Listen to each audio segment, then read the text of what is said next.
Much for Kia ora, thank you.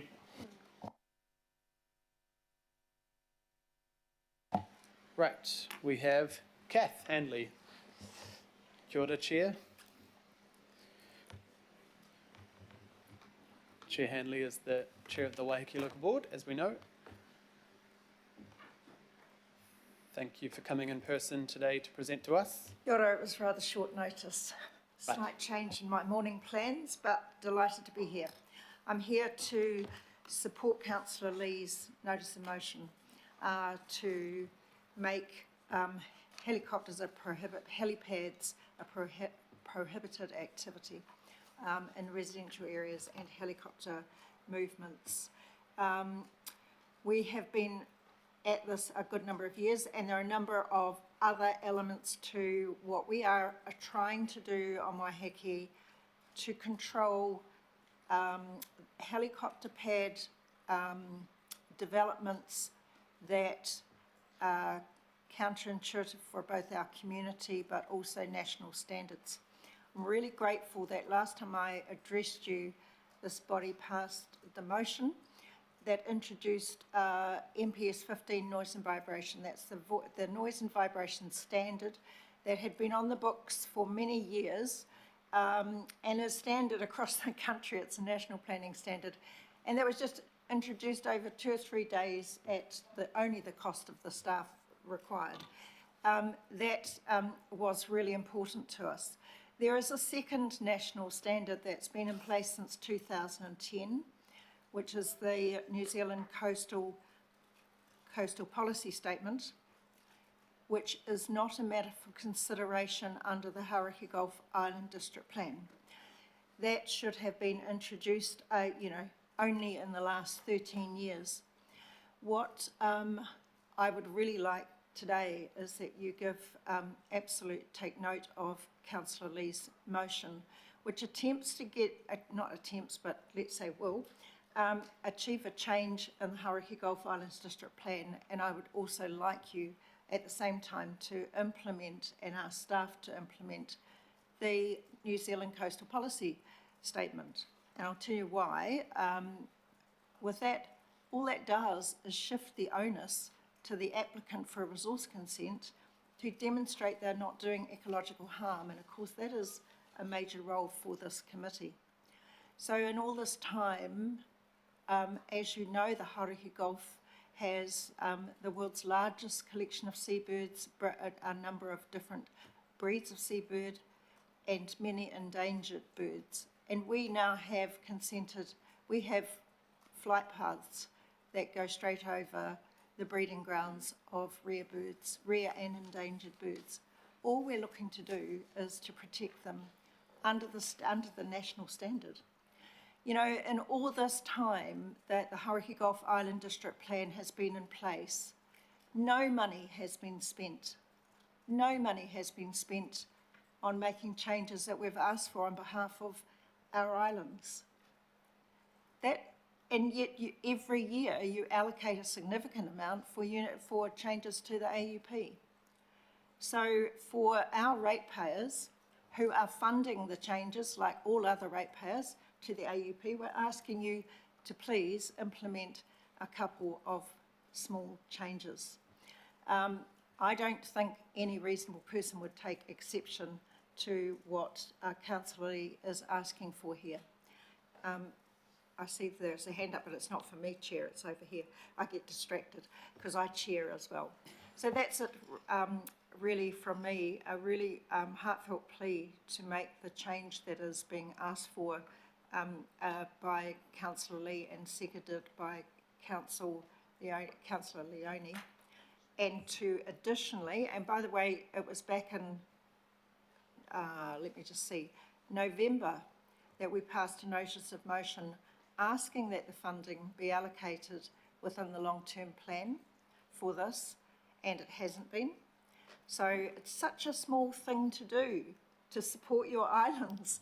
We are these huge natural assets in Tamaki Makaurau and the Hauraki Gulf, and we're asking for a tiny thing.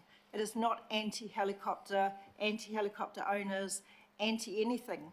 It is pro the ecology and the communities of the Hauraki Gulf, the people who live there. Thank you very much, Mr. Chair. Kia ora, Chair. Thank you for that. Just to clarify, when you say it hasn't been flooded in the long-term plan, do you mean specifically a prohibited plan change? No, I mean there's no allocations under the long-term plan for any changes to the Hauraki Gulf Island District Plan out of, and so within the 10 years, the Hauraki Gulf Islands District Plan is due to be reviewed and integrated. If the timeline was effective, which it won't be, because you know this, it'll be pushed out because there's multiple things coming into council which will take your resources away, which are about national changes, you know, the RMA and all of this stuff. And we have seen everything pushed out time and again. So what we're asking for are these two things to be done in the interim. We've got other reasons that we want the plan changed, but those aren't the subject of today. So we're looking for it in advance of any shifts or reviews, because a review of the Hauraki Gulf Island District Plan is going to take years. And our endangered birds in our community, we don't have years. You know, we've asked for years. Now we just ask for this to be completed. Thank you. Councillor Theory, question. Thanks, Kath, and you'll be aware we've been having a private chat about this too. What I wanted to follow up on was the resolutions from Waiheke, which I'm looking at here from February. So obviously we've got a NOM around the plan change aspects of it, but I wanted to follow up with you the stuff around the NZ Coastal Policy Statement and the AUP review, because those aren't currently in the NOM, Notice of Motion. Councillor, I'm going to suggest an amendment for that, but I'll let you know about that in a minute when I've finished the wording. But currently the Notice of Motion is silent on those. Would you like that to be added in? Would that be helpful? It would be helpful if they were passed, yes.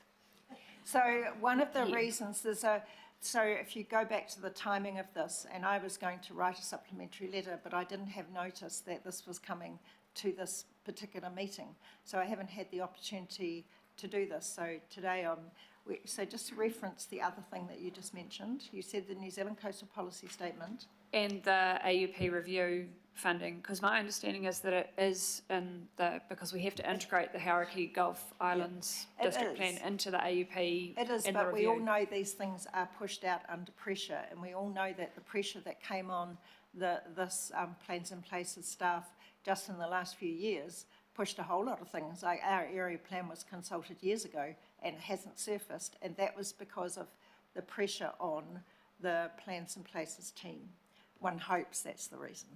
Okay, so thank you. So the other query I have is that noting that you've got here in your resolutions that we're expecting a more comprehensive communication, I'm assuming from staff, will be shared with the affected boards prior to this committee considering the matter. You passed these resolutions on the 28th of February, that's 2 weeks ago, that's quite a short time frame. Has that communication been received yet? No. Okay, and so the fact that this is before us today, before you've had that information, how do you feel about that? Well, disappointed, but on the other hand, if we were to achieve those two protections, one for our community and one for our ecology, then we would have got a long way towards meeting needs that could then be addressed under the changes to the Hauraki Gulf Island District Plan when it's reviewed and integrated with our AUP. Okay, thank you. Kia ora, Kath, and maybe Chair Handley. I'm not sure if I should be asking Megan this now or at the NOM, but I guess the decisions we made last year, you understand, were to prioritise a full review of all the helicopterals as part of and that's what we agreed.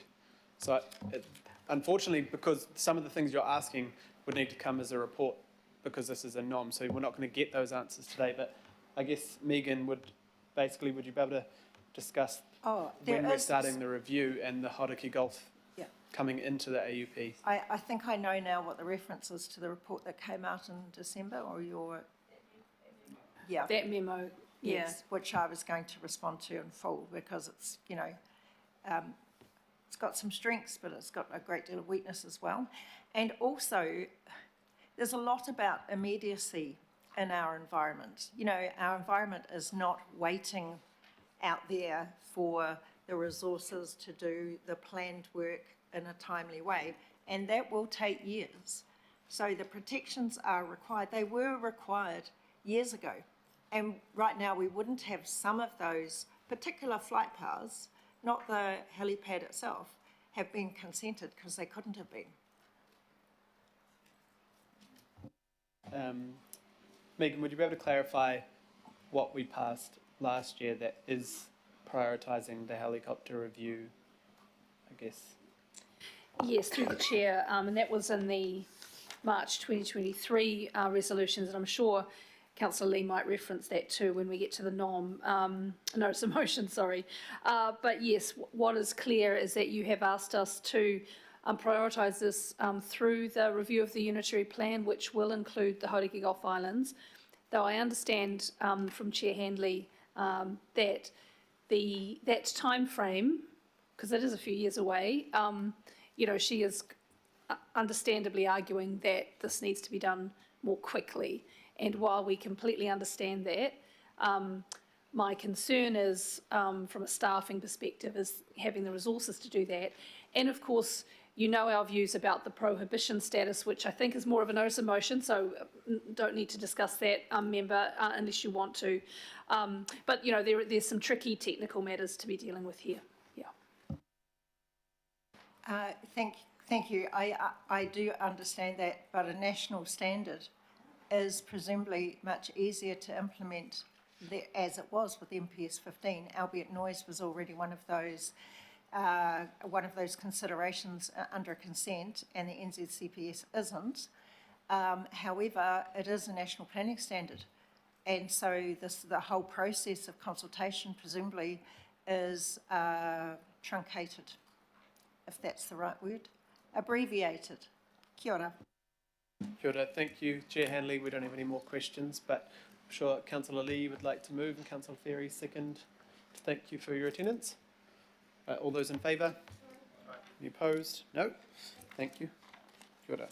Right, now we go, are there any extraordinary items? I don't think so, hope not. Right, and now we move to notice